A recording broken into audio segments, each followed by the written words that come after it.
Hey everybody, and welcome to Let's Pod This. My name is Andy Moore. I'm one of your hosts. I'm joined, as I am every week, by the good doctor, Dr. Scott Nelson. Hello, sir. What's up, man? How are you? I'm well. How are you? You know, as we were discussing beforehand, I'm well. I'm doing well. I'm tired today. I am. It's been a long, boring week with the Oklahoma legislature. My tank's not. It's not like on E, but it's like. I think the light's on. You know what I mean? The light's on. Huh? The light's on, saying like you have 40. You've got 40 miles left. So I think my car is subject to. There's a recall with Subarus. Ooh, you may have this problem too, where the screen that tells you how many miles you have is not accurate. So mine says 50 miles, but really it's like 5. And then about 10 miles later, I was choking out of gas going up a hill. I will have to look into that. You should definitely tell your wife to look into that. But how are you?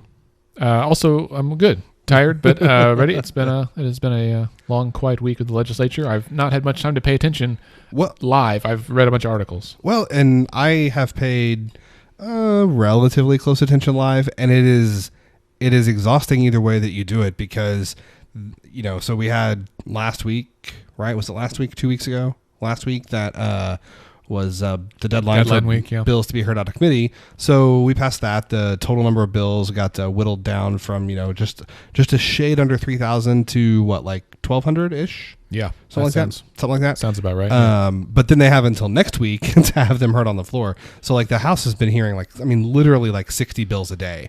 And so if you follow, like eCapital, or if you follow the House Twitter accounts, I mean, it's like I just see it on my feed where it's like bill, right? Bill. Like, yeah. Usually my I have a list that's just like news from the Capitol, and even on a relatively busy day, like maybe the whole day, there's like 200 tweets.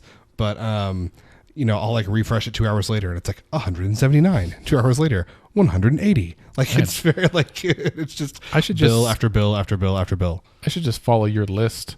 That would make my life a lot easier. I keep meaning to go through and organize it, just like I've been meaning to go through and organize my iTunes for about 12 years. Oh, no, it's great. Like, I almost never use my main Twitter feed because I follow Twitter mostly for like... Through your lists? Yeah, like, and so it makes it so much more manageable. So, yeah, if you're interested, get on, find me on Twitter at @SCMelson, and subscribe to my OK Capital list for all your capital updates. Interesting. Well, That's good to know.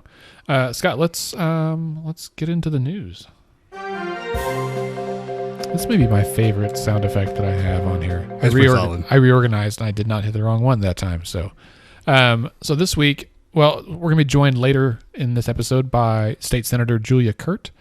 She'll be here in about 20 minutes or so. And we're going to talk with her about this state agency head appointment process that's changing, right? So we'll table that until Senator Kirt arrives. But first, I want to mention that next week begins March 11th through the 15th or something. Yes. So that week is considered Sunshine Week, which is maybe not a national holiday, but a nationally recognized event.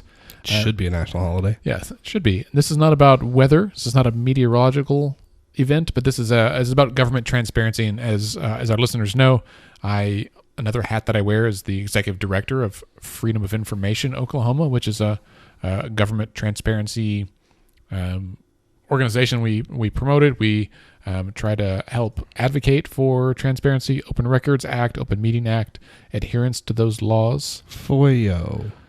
Yeah, FOIO. But so some people don't like FOIO because FOIA, the Freedom of Information Act, which is the national legislation, is well known. People use it as a verb. I got FOIA'd. But by FOIO. Right. It could be. Yeah. We could be an acronym. Anyway, FOI Oklahoma. FOIA'd me. My wife says FOI Oklahoma. I love it. I love it. So Sunshine Week is a big deal. I just joined the organization last summer, and it hasn't been a big focus for us, I guess, the last few years, but I'm hoping to, we're going to have several blog posts. So if you don't follow FOI Oklahoma on Twitter, you should. I definitely have some support over there. I'm not the only one that runs that. In fact, a couple of our board members are pretty heavy tweeters. A lot of it's just sharing stories that are of interest with government transparency. But next week, we're going to have a number of blog posts, some op-eds in papers statewide, really discussing this. And a lot of this comes down to two things, right?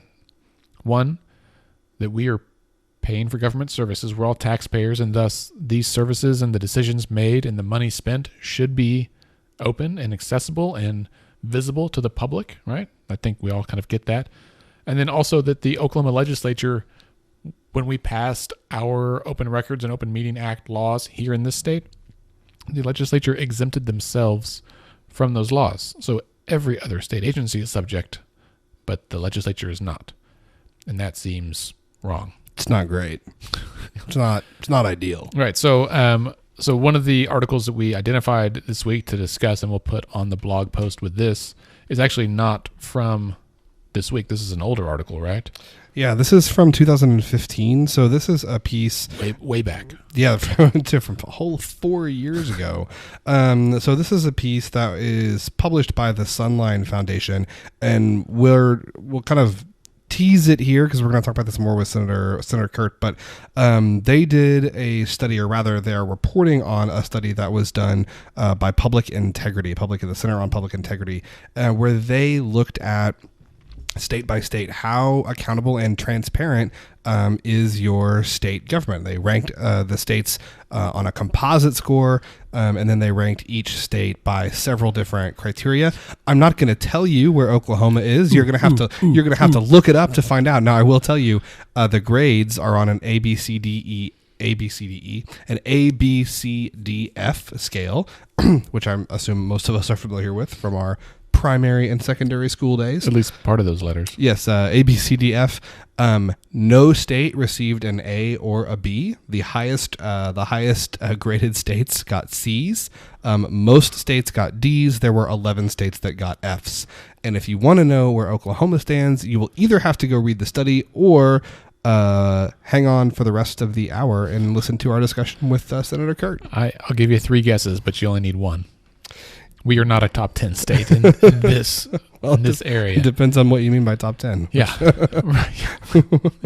we're in a tenth of 1/20th of the U.S. There you go. So yeah, let's talk more about that. So seriously, we'll post that up on the. We'll post a link to it on the blog for sure. But we're going to talk about it with Senator Kirt as well. It's a fascinating study. Well, so one of the interesting things that some of our listeners may not know is that of the 2 candidates who were running for governor last year, Governor Stitt, who won, and then Drew Edmondson, who lost, he was the former attorney general. I don't know that he was in office at the time that those laws passed, but he was legitimately a huge champion for freedom of information in our state. I'm looking back through records, because FOI Oklahoma has been around for 20-something years. And so I've got like bins of records that I received. And so looking back at some of those old records, he did a whole bunch of like statewide trainings and things on behalf of the organization. And they would go around to like sheriff's offices, city governments, really whoever wanted it, and provide training by the Attorney General on Open Record Act, Open Meeting Act. And so early in his campaign for governor... It didn't stick. Well, no, that's true.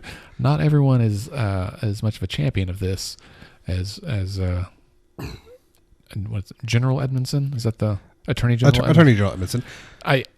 But early in his gubernatorial campaign, they reached out to me as director of that organization and said, "Hey, we want to talk to you, and what do you want to see from our administration should we win?" And I said, "Well, we would like to see the legislature subject to open records." And I said, "What do you have in mind?" And he said, "Well, I'm going to appoint a ombudsman for government for like open records requests, so that every state agency would kind of get funneled through this one person."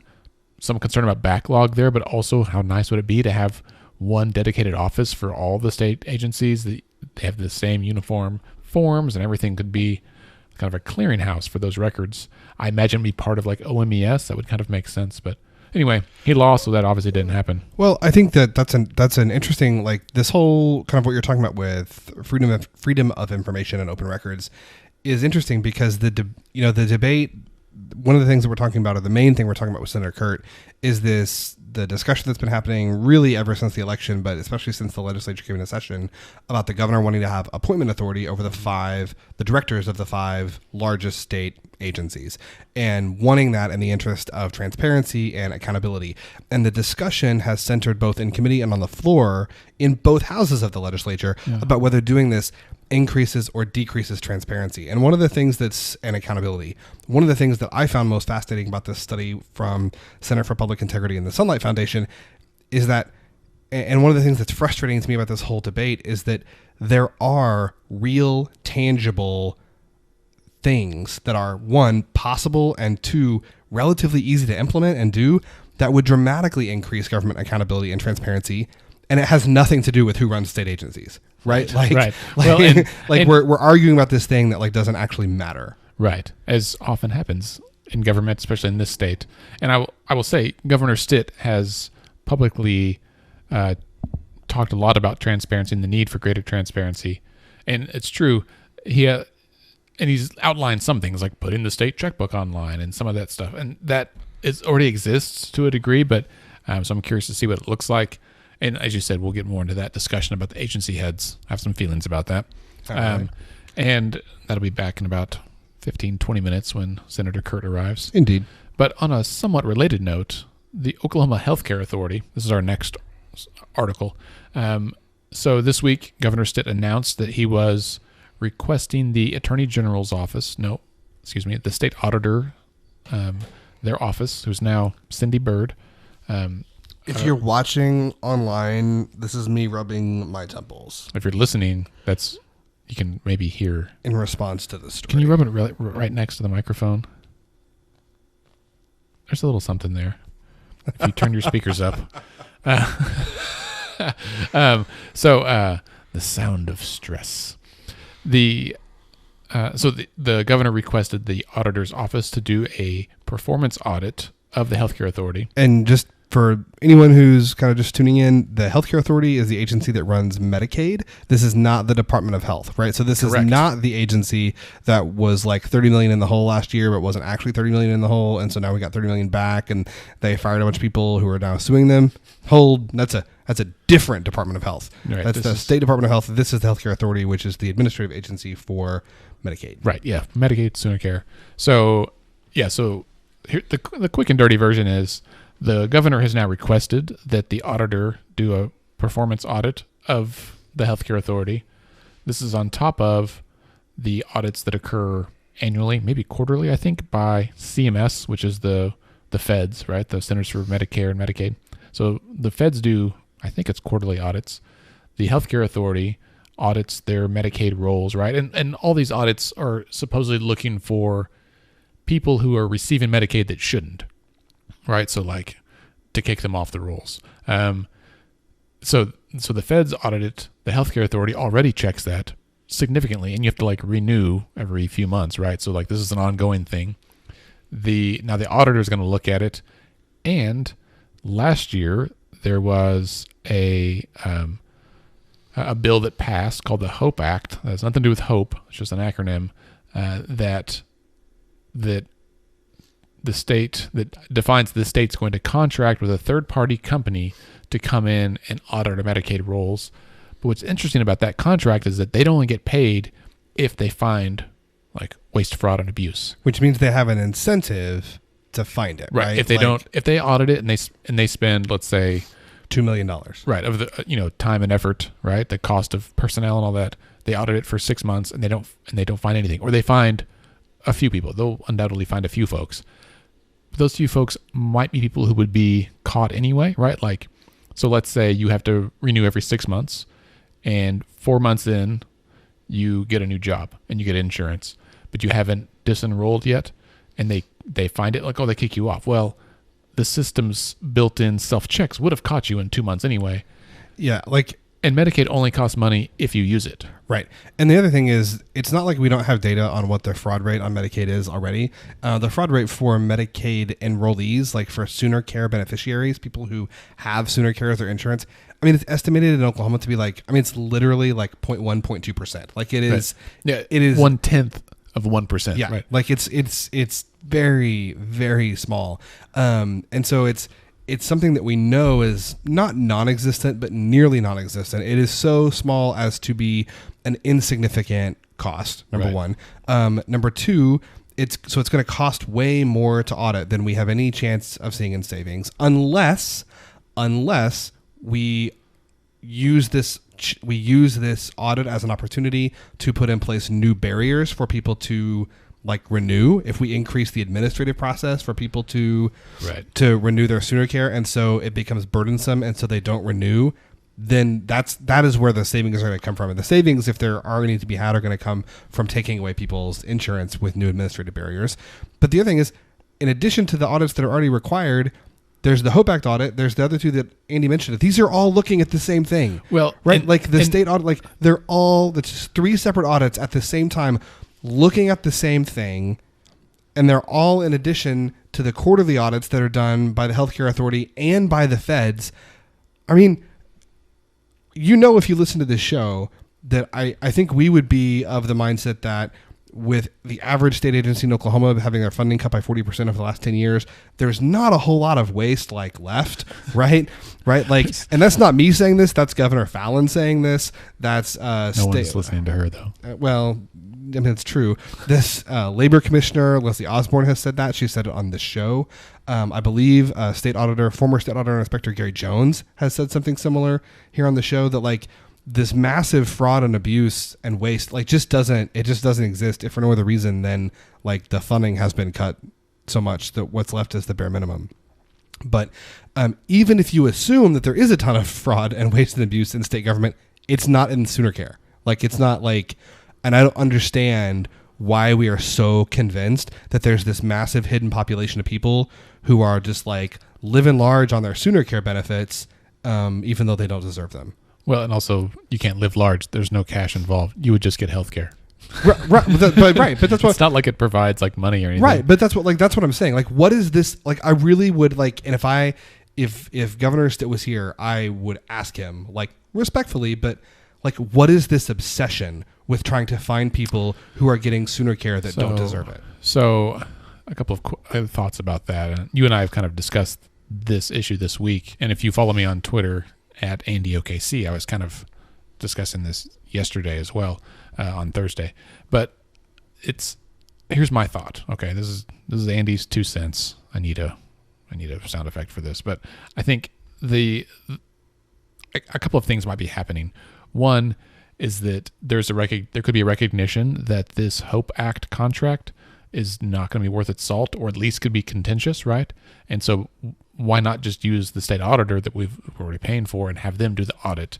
And that if that doesn't find anything, then we don't need to contract with them, right? And that would save some money. My concern is that if we are doing multiple checks, multiple concurrent audits, for one, is a duplication of services. And for a state that is very concerned about duplication of effort and spending money unwisely, it seems odd. It seems odd we do it. We forgot one. There's another audit on top of this. The agency accountability. Yeah. The state agency and I forget the acronym. It's Agency and Performance Accountability Commission or something like that. So it's a new commission that was formed last year, I think, for this purpose, and OHCA is one of the first 12 they're going to go audit. So we're going to have it's three audits that are going on at the same time, looking for the same thing. Right. Now, so I will say, that's 5. So there's the feds, there's CMS, there's the checks that OHCA already does themselves. Yeah, there's internal. I wasn't counting those two. Okay, because that's part of how it's run, right? Right. So there's CMS that actually does audits to make sure. Then there's the state auditor, there's the agency accountability, and there's the HOPE Act contractor. Right. To assume that the HOPE Act and the agency accountability, the Agency Performance and Accountability Commission, again, whatever it's called, to assume that those have any value, you either don't know that CMS is already auditing Medicaid, or you think that they're not doing it properly. You don't know that Medicaid itself audits Medicaid, or you don't know that it's doing it properly. Or you think that the State Auditor Inspector's Office is not capable of doing a performance audit, which I would argue that they are. Right. Right. And apparently the governor thinks they are too, because he asked them to. So, I just don't... Well, it's just... What if they all 3 have different findings? And What if the Hope Act contractor finds the most? Well, that's of course they're going to find the most. Because they have an incentive to do so. Right. But I think, they don't get paid unless they do. But that's a subtle thing that I think we need to pay attention to, right? Because someone out here, one of us in the public, may be the one that has to raise the flag and be like, hey, question, asking for taxpayers, why are we paying for 3 audits at the same time?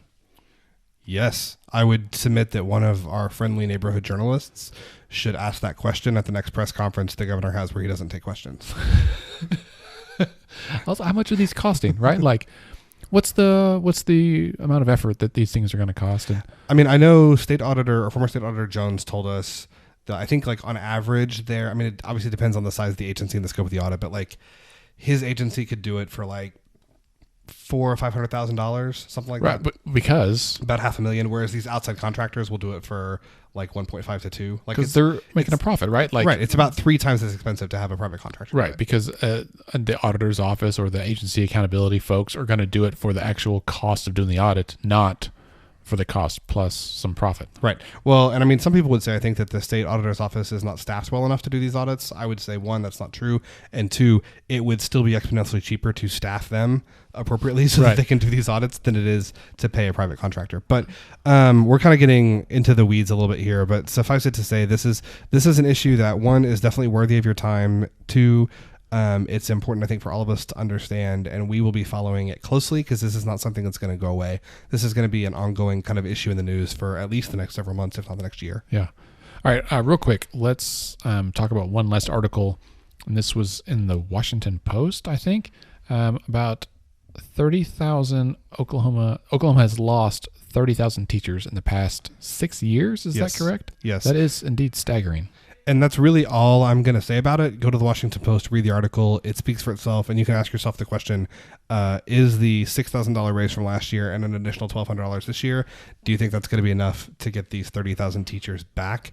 Oh, by the way, Texas, which was already ahead, just gave their teachers a $5,000 raise. So in terms of being in terms of being top 10, we already just got number 1 in the region and top 10 in the country.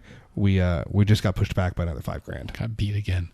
All right, well let's take a quick break, and when we come back, we'll have Senator Julia Kirt.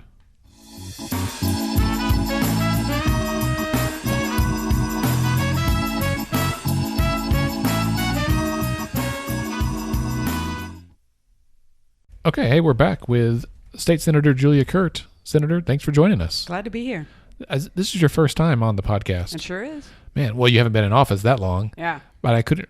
We could have talked during the campaign at some time. Just it never happened. You were a little busy. Mm-hmm. And in full disclosure, Senator Kirt, you and I live on the same street even. Yay. Which is very convenient. If I have an issue, I can just walk down the street and I'm really glad you moved to the district in time to vote. That's true. My wife already lived in the district, but just barely because how far south does your district go? Right there, 16th Street. 16th. Okay. Mm-hmm. So she lived on like 20th. Okay. We only moved like half a mile. So nice. Very convenient. Well, thanks for joining us. And as we said earlier in the episode, one of the things we wanted to talk to you most about, we're certainly happy to hear anything about your experience so far at the Capitol as a legislator, but specifically this week and last week, there's been a lot of discussion about the plans to change how agency heads are appointed. And I know they've changed the wording of these bills a few times. Can you tell us a little bit about where things are at right now? Yeah, the bills that were agreed upon by the majority party and the governor ended up not eliminating the boards, but changing the structure so that the directors are directly appointed. The agency directors are appointed by the governor. There's Senate confirmation. There is some consultation with the Senate. Okay. And then the boards they changed the split on how the boards are appointed. So like the governor gets the majority, mm-hmm. all the boards are going to be 9. Governor gets the majority, then there's 2 from the House, 2 from the Senate. And so the idea being that they shifted the power and control to the governor. Right. So, yeah, those headphones messing up. Mm-hmm. We'll wiggle this. I got it. Did Yep. you get it? Okay. Mm-hmm. They're cheap. We're on a low budget operation. I talk here. with my hands, so it's a problem for cords. Oh, that's true. Yeah. I don't know if we can't do 4 Bluetooth headsets, nor can we afford them. No, we don't have our set. We're not set up for that. Maybe one day we'll get that grant, and then we'll buy headphones. So they've shifted. I think the governor's proposal initially he wanted. Well, the bills that were proposed by Senator Treat, right, wanted to get rid of the boards entirely and give the governor appointment authority. The House kind of balked at that a little bit, and so they came up with this compromise that you described. And if I recall, the votes on these all the bills passed the House and the Senate respectively through their committees. The ones that have been heard on the floor so far have passed largely on party lines. Is that right? Yeah, I haven't looked at the House votes, but on Senate side, it's all been party lines. Sure. I guess one of the things that I wanted to ask you about, so I've been a little like watching this kind of the debate over this issue. I can kind of see both sides, I think, and jump in if I'm wrong. It seems like the position of the majority has been this is necessary by giving the governor appointment power. He or she can have kind of a more direct role in kind of the policy crafting, the direction of the agency, and also people can more directly hold him or her accountable for the agency's performance. Whereas I think that the Dems argument has been, well, one of the reasons we have boards is that they are not as prone to kind of partisan, the partisan changes in the wind, and it's easier for people to understand what the agencies are doing because the boards are subject to open meetings. Is that right? Yeah, that's the gist of it. I mean, part of it is that we haven't been involved with the negotiations, so I actually don't know how some of these things would play out. I was in the Rules Committee where we reviewed Senator Treat's new bills and then the House bills the other day. So I've looked at them more than my colleagues have gotten to. But, how will that play out? You get rid of, if you take any board, I'm from a nonprofit sector, or if you're a government sector, and you take away the board's ability to hire and fire the lead administrator, how does that change that whole relationship? What is the board's responsibility then? Boards are not perfect. I've been on boards. I've managed boards. In no way are they perfect, but they're part of that public process and how you engage with the community. So I just want to make sure there's real responsibility there and that people at the table feel like they have the ability to raise red flags, to plan, to think ahead, to use their expertise. So those were some of my biggest concerns. And then the other thing is just, along with those lines, is we don't talk about the details. We don't talk about the implementation. I think it's this tendency and desire to simplify things when I don't think it's a simple process. You're talking about serving almost 4 million Oklahomans. You're talking about very complex budgets and services. It's not simple. We can't pretend that it is. Preach. You're like, this is like, Andy will tell you, this is something I say like all the time. And I have politicians that I don't agree with, and I have politicians that are close friends of mine who always say, we just need like common sense. And I'm like, there is no common sense solution to providing healthcare for 4 million people. Like that doesn't exist, right? There's no common sense solution to like these things are just like what you're saying. These are complicated policy issues, and they're complicated problems, and oftentimes complicated problems have complicated solutions, and that's okay. So that's, I digress, but thank you for that. I wish it was easier. I Right? do. I wish it was easier. Well, and sorry to jump in, but on the note of simplicity, because Scott and I talked about this a lot this week, that Leader Virgin in the House, in talking about this, framed it in terms of the boards would not be or might not be subject to the Open Meeting Act. And I don't know if that's true. And so if you can answer that. The part of the statutes that were being amended in the bills I saw didn't specify one way or the other. Mm-hmm. I don't think. However, I didn't get to look. I haven't yet looked in detail at the Department of Transportation one. So honestly, I didn't double check that because it was in the statutes. I don't remember it being removed. Basically, what they did with those bills was take out the word board or commission and sub in the word administrator or director. Right. And then they had the new nominations process. Well, and so that was one of my questions, is if that's not the case. Also, just tongue in cheek, it's always a little funny to me when someone from an entity that is not subject to open meetings touts the value of open. I'm like, transparencies. Well, also you could make yourself subject to it. That'd be cool. Agreed. But that's and what about the governor's records? I actually don't know. His are subject. Right. They are subject? Literally everyone except for the legislature. And unless something in these new statutes changes it, the boards are, and I'm going to say more about this here in a second, but as one does, I actually got online and watched the entire Rules Committee meeting when Senator Treat was presenting. The first one? Yeah, when he was presenting his bills. That was the exciting one for me. Yeah, well, and so I want to say, because one of the things that I've actually been a little frustrated about the debate around this, because I honestly, for a bunch of reasons, feel like it doesn't really matter. The exception to that, and I'm not just saying this because you're here, you asked a couple of questions in that hearing that I thought were really important and were the kinds of questions that I wish more people were asking. If I recall, you asked Senator Treat something along the lines of, how many other states do this? Like, how many other states use boards? How many other states Senator Eckley Freeman. Commissions? Yeah. Okay, that was all right. Well, yeah, give props to my colleague. That was a good question. Yeah. Do you happen to know if she ever got the answer to that question? She did not. She did not receive it. I did some research on my own and had an intern do it. It's all over the place. But we started making a spreadsheet, and we were hoping I can share my data with you. Yes, because I was looking at it. I mean, it's kind of maybe too late for these changes. Well, people like to know, though. Yeah. Well, but the reason I think that that's an important question is because we're having this debate about, do we use boards and commissions? Do we use directors? Do we use some combination of both? And to me, the question is not even so much like which one of those is right, but like, are there ways that we can make our government more transparent and more accountable? What are those ways? And those are the things that we should be doing. And having directors instead of one, if having directors instead of boards is one of those things, fine. If having boards instead of directors or using some combination is one of those things, fine. But I started doing some reading, and there's this study from the Center for Public Integrity that was done in 2015, where they actually went through and they came up with 11 different criteria that they looked at every state government and gave them a ranking on how like transparent and accountable they are. And it's Oklahoma.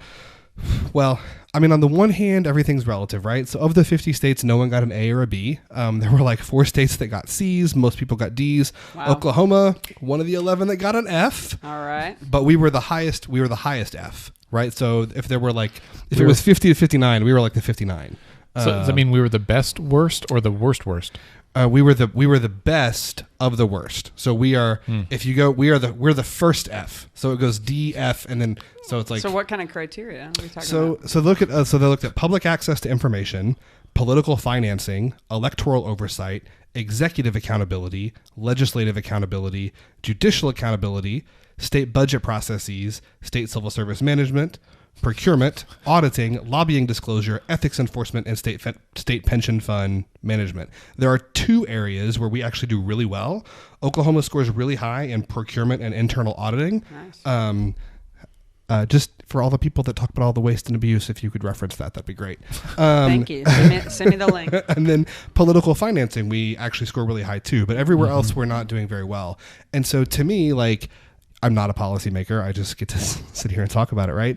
But like, I feel like that we as a state would all do better if we were kind of going out and looking for these kinds of things rather than like, okay, so like the governor appoints the directors now.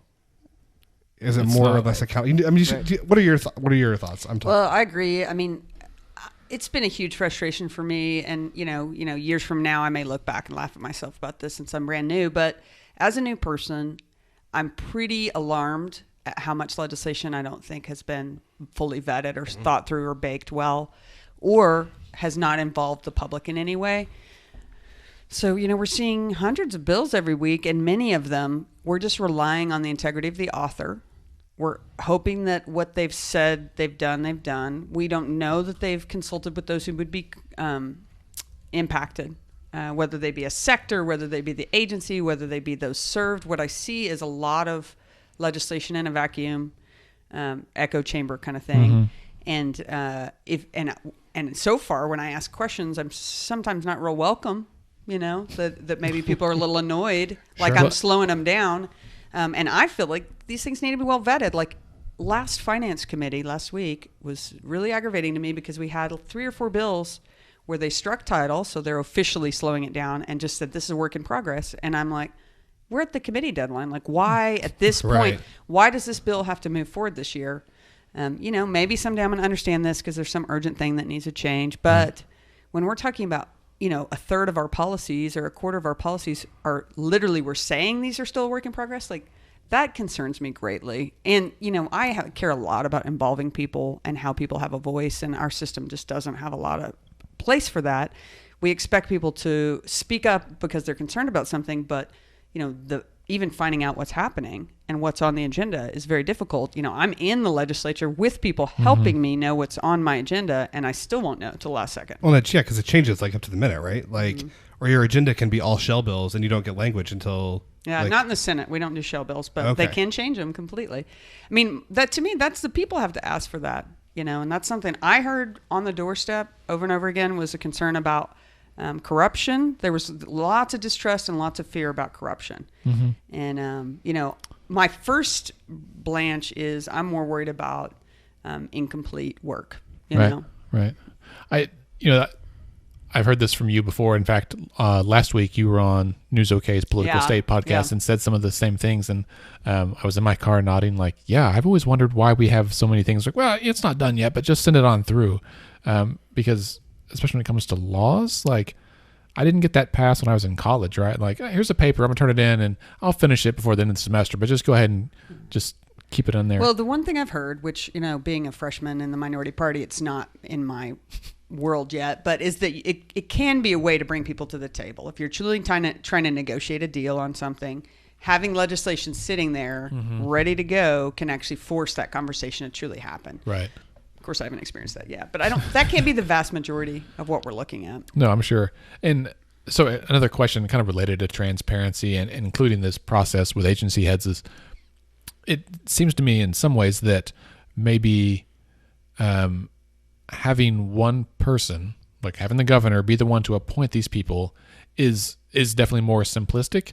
And in some ways it could be seen as a more transparent process, because then if we have a problem with that agency director, we know who put them there. Like right now, I couldn't name you a single person on any board or commission for any of these things. And if someone gets appointed, we're like, well, I don't know. Some board did it. Like, and so it feels like we're expected to put our trust into the hands of unelected, nameless bureaucrats who were they're actually not bureaucrats because they're not. That's true. They're not employed. They're not employed by the state. Well, they're getting called bureaucrats now, and I'm like, these are like Joe Blow citizen volunteers, generally wealthier people. Right. I mean, to be honest, right? Who were appointed by generally the governor, or legislative leaders, and regardless, so there's an appointment process involved anyway, and so it's like, well, we're appointing people who will then hire somebody. What if we just cut out the middleman rather than ruling by committee? Do you think, I don't know, it just seems to me like to the masses it would be that's easier. Why people want it, I think. I mean, I think people see it as straightforward. I think, one challenge with that is, the governor's only reelected every 4 years. So that means you could have complete ineptitude for 3 to 4 years before you'd reelect. Number two, what happens with the political process in terms of decision-making inside those agencies if they know their leadership could change. Right. So, what happens at the federal level is agencies hunker down. They don't want to make ambitious plans or changes in an election year because the person could be gone tomorrow. The other big challenge is if they change regularly, which this will depend on what, does the governor want to change regularly? We won't know. But if they keep expertise in place, they have time to build up networks, relationships, plans. If they're changing regularly, basically your deputy ends up running the agency. Right. The other person's coming in trying to get up to speed all the time. The federal people I met were appointed. They had relationships. They were trying to represent certain geographies. They were trying to learn the whole agency overnight and try to run it. And so basically the deputy director was running it. Sure. I'm sure at like the EPA that's been the case because, they had Pruitt in there and then out and then they got somebody else. And like it's been but because this happens at the federal level, right? Right. This is there's a lot of positions at the federal level. And I don't think anybody in Oklahoma would say that the feds run their government better than what we do here. Maybe it's equal frustration or ineptitude and sometimes, but certainly not better up there. And so we should mimic their system. Yeah, and I think it's interesting too because one of the things, if I understand the bills correctly, is that so now the governor will have appointment authority for the executive director, but the boards will still be there, and the governor will have majority appointments on the boards. But the boards are like rule making for the agency is still the exclusive purview of the board. Is that right? It didn't change, so I assume so. Okay. I assume that but then those come through the Senate for approval. Right. Yeah. And also the legislature can fire by a 2/3 majority vote in both chambers. Both. Can you imagine what it would take Right. to get 2/3 of the legislature on each side to fire somebody and the governor not do it? 50, It's hard to imagine how that would 50,000 people on the Capitol doorstep. It would take a lot. Well, and I think, if that's the case, I would imagine the governor is leaning heavily on that person. Or the governor's in the middle of whatever the crisis is. Yeah, right. But anyway, yes, Yeah. there is that. The governor slapped the agency head. But yeah, the rulemaking process. So the two things that, Senator Floyd brought up a lot, who's our caucus leader, was concerns because we don't have a robust confirmation process now. It's really just been traditionally kind of a rubber stamp where, like, if somebody's from my district who's getting nominated to a board or to the directorship, officially I carry their nomination. But there's not been an encouragement for that senator to really vet the person. There's no disclosures that are required. There's no expertise requirement. So that's one of the things why we were asking a lot of questions about that was, well, are we going to beef up that process, have financial disclosures if we truly care about conflicts of interest and their expertise? I think that's the biggest one. And then my big concern is the at-will thing, because I think if you want strong leadership is sometimes not going to be popular in the moment. Right. And I think you think about, like, if, let's say Chris Steele and criminal justice reform, like, finally we have the political will that mostly agrees with Chris Steele that we need to be smart on crime, not tough on crime, right? But 30 years ago, his message was unwelcome. Yeah. And if he was on those boards, he probably would get ousted because it's unwelcome to say that we're doing the wrong thing, right? So are we going to allow real, robust debate, informed decision making? Are we going to trust when things change? Are we going to listen to people? Yeah. That's what I worry about with the at will, because because political will shifts pretty dramatically. Well, it's still nuts to me. About every week I have this thought of, like, holy crap, in the past 2 years, we legalized medical marijuana. We expanded our liquor laws.